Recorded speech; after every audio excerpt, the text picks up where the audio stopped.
Sorry.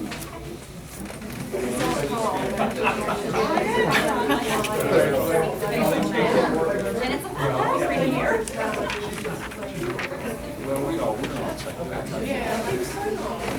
But my usual seat.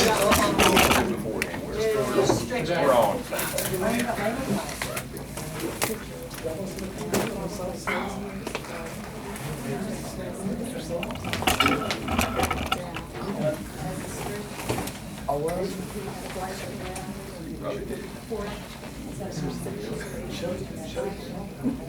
Okay, the board is returning to regular session at 6:37 p.m. We have an executive session, as you may have heard there, on a personnel matter. There were no votes or decisions made in executive session. So we're going to move on to our presentations phase of our agenda. I see our crowds are kind of dwindling a little bit there.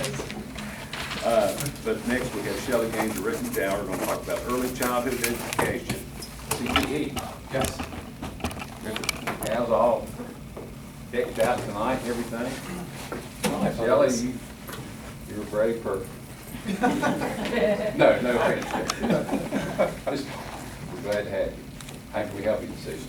I'm going to just do a real short introduction and then I'll let Shelley speak. Sure. Don't read I'm that. gonna step in front of you. Don't read that You instead go of ahead. listening to me. I know, right?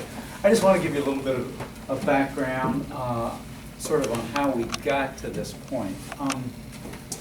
I think it was 4 summers ago, Mr. Cummings probably remember better than I can, when some of us got together at the high school, because at that point, Lincoln County had the highest teen pregnancy rate in the state. And we had people from all sorts of different areas in the county, different fields that were looking at the issue and talking about what we could do, and that led us to establishing this teen parenting program, which is now actually in the 3rd school year, where we bring together pregnant and parenting teens once a month and bring different presenters in from different kind of fields to give information that will help will make these young people better parents.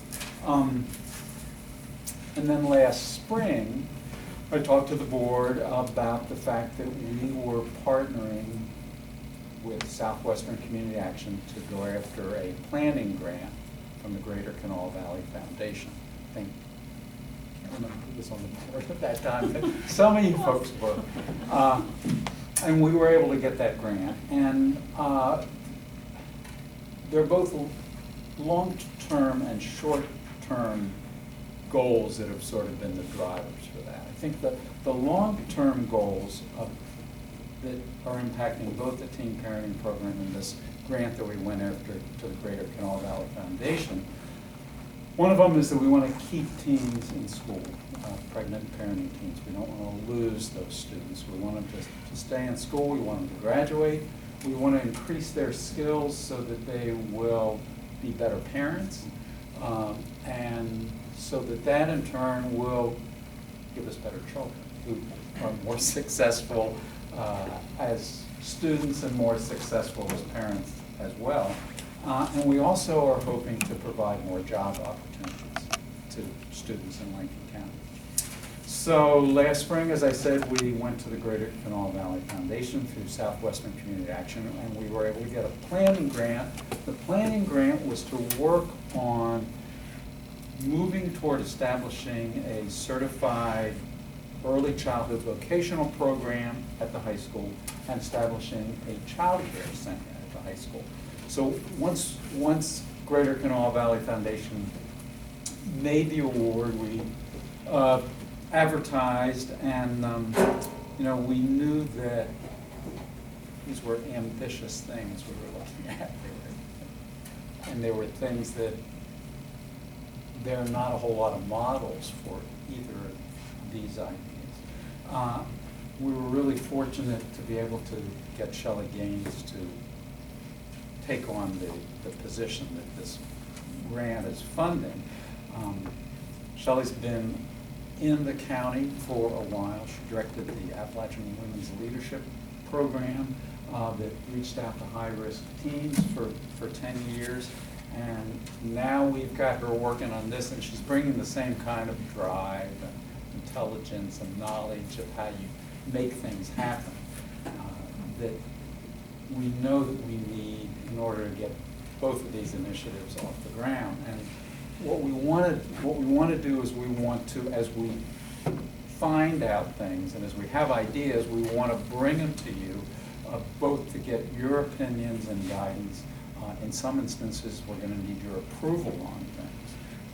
And as I said, a lot of this is new ground that we're trying to figure out, working with the State Department of Education, what are the best kinds of ways we can go after both the early childhood certification and the child care center at the high school itself. So we've been working on that. We're at the point now where we thought it was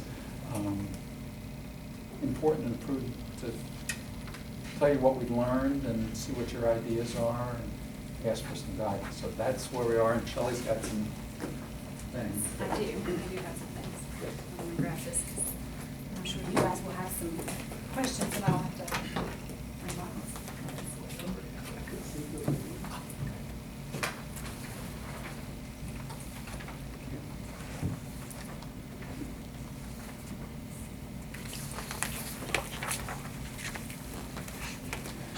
First, I just want to say that I'm extremely excited to be here, excited to be a part of this group that is so committed to the students in the county. And really what I want to share with you are two overlapping but distinctly different elements. I started in this position the day after Labor Day, and it's been just a little whirlwind in September, visiting the very few schools in the state that have a child care center in them, and talking to folks. And so what I've got here are just some, just bullet points, just little pieces, and because really we see this as a partnership with you all to develop this, and with the state as we work with them. And you'll see as we move forward that their partnership will be very helpful to us. And I'm not going to read this to you, but basically that first little section, it just gives you some information about Lincoln County that you guys already know. You know the demographics of the county in terms of income, in terms of the number of our students who are becoming parents while they're still teenagers. And these are things that you deal with all the time. The second little nugget, though, I thought is really pretty interesting, and I didn't even have this when I last met with our little group of people.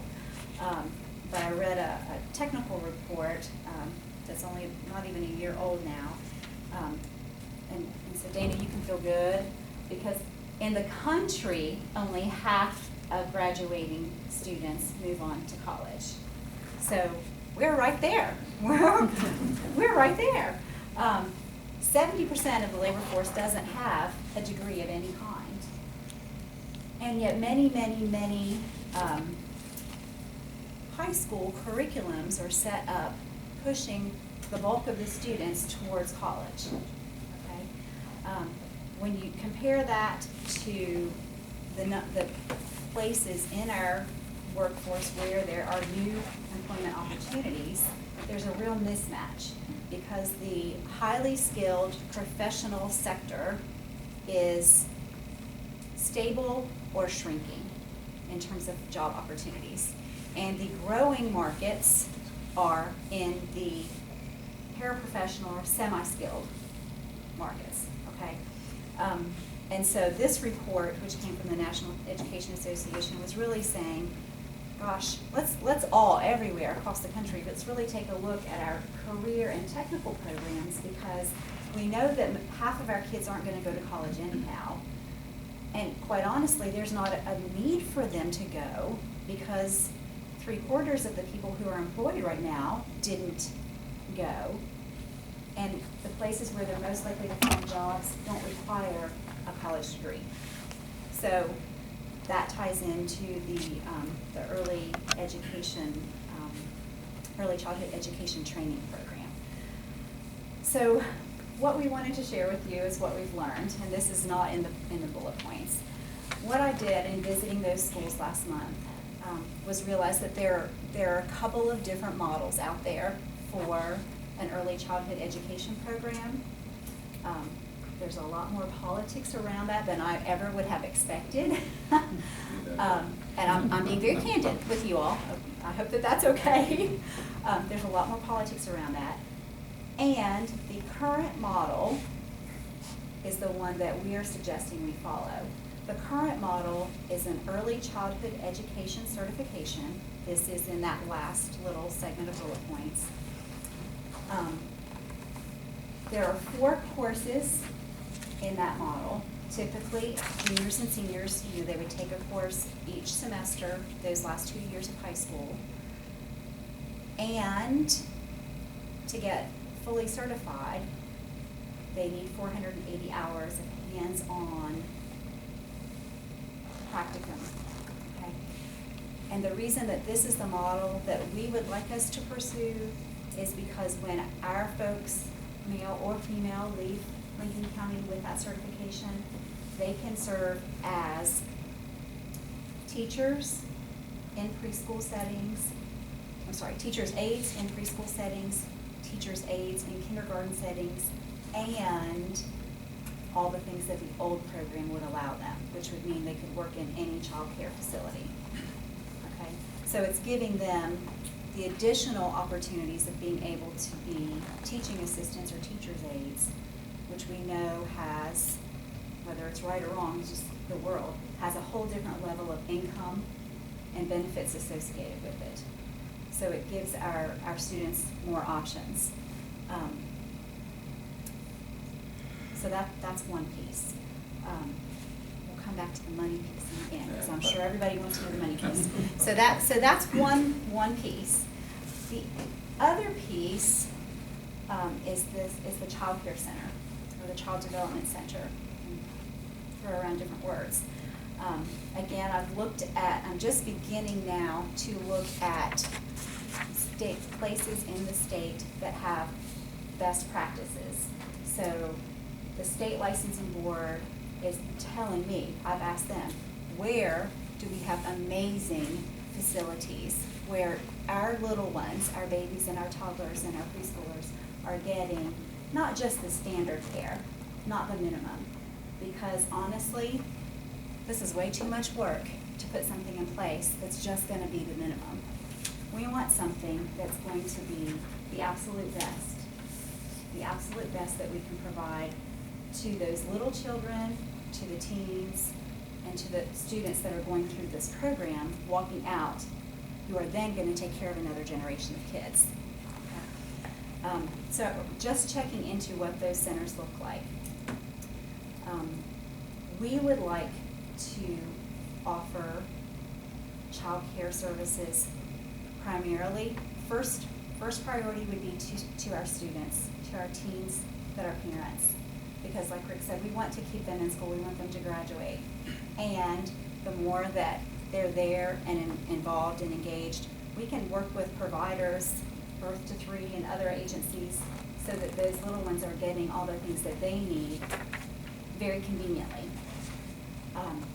So we'd like to start with infants, 6 weeks, up to 3 years, 11 months, because you all are already providing preschool education across the county. We were going to stop it at age 3, and this may be something for you all to think about, but Dion shared that there are some special needs preschool students in the county that need maybe just a part-day program or a couple of days a week. They need some socialization, but a full-day program every day is more than what they're able to stand up to. So that's kind of what we're thinking. First priority to students, then to faculty that work there on the high school campus, and then we would open that up to the community. Let me stop for just a minute and see if there are questions about those pieces before we talk about money, because I know there'll be lots of money questions. Just first, I'm Yes. sure we're going to have some questions. But we certainly echo your thoughts there on the teen pregnancy, and ideally, what we've been involved here is beginning to be successful. Maybe where we want to be, but it's heading that right direction. And we also agree, as you've been to many board members, on this idea of vocations for students.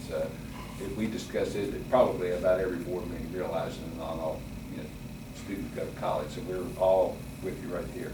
Now, as far as the actual pieces here, the first one, the Early Childhood Certification Program. Now, would this be something that they go to colleges to get, or is Yeah, that this just like would be, or so how- the. explain that to us. It would work, we would have a faculty member that would teach at the high school 4 classes. This person would probably also pick up like the parenting class, because it would be more professionally in her realm than in some other people's. But so it would be just like hiring somebody to teach another vocational program at Okay, your so high this school. would be an employee of the Board of This would Education be that an would be employee- doing this? correct. And This there's would a be- specific certification for that person to have in order to be qualified to do There are that? 3 different ways that they can be approved to teach that class. Okay. Yes, so that would be something that would be taught at the school, and then the idea would be that the 480 hours, the practical piece, would also be at the school, because the child care center would be there. So every place else that I've gone, I shouldn't say every place, many other places that I have visited, and there are very few in the state that have child care centers on school grounds. There are very, very few. Many of them, the practical piece requires them to bus their students to licensed daycare facilities across their area. So we would not have to worry about that, because we have it in-house. So that's why the 2 pieces, you can see how they overlap, even though they are 2 separate things. As far as space needed, this individual would have a classroom like any teacher and provide Correct. that instruction?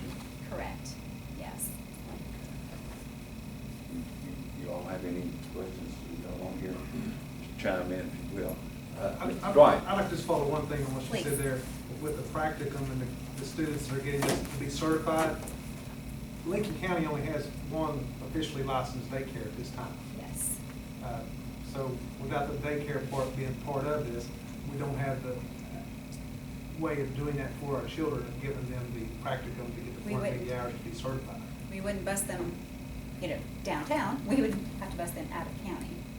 And also, when you were talking about the college versus the high school, Southern does have a 2+2, and this could tie into a 2-year associate's degree for the girls and boys that are in this program as well, once they graduate high school. Yes. So, and a lot of the classes Southern have for this particular program are all online, so they can take an additional evening. Right. And I think that most of you are aware that next year, you're all paraprofessionals, the kindergarten aides and such have to have different certifications and things like that. This certification will allow people to have those jobs as well. Right. And I have an alternative And motive Head about it, Start. because I Exactly. cannot find enough employees in Lincoln County to fill all my Head Start positions. And that's statewide. I mean, that's what drove the change in the ECE curriculum at the state level was we need people to take care of babies and toddlers across the state, in Head Starts, in child care centers, all these facilities, and there aren't people to do it.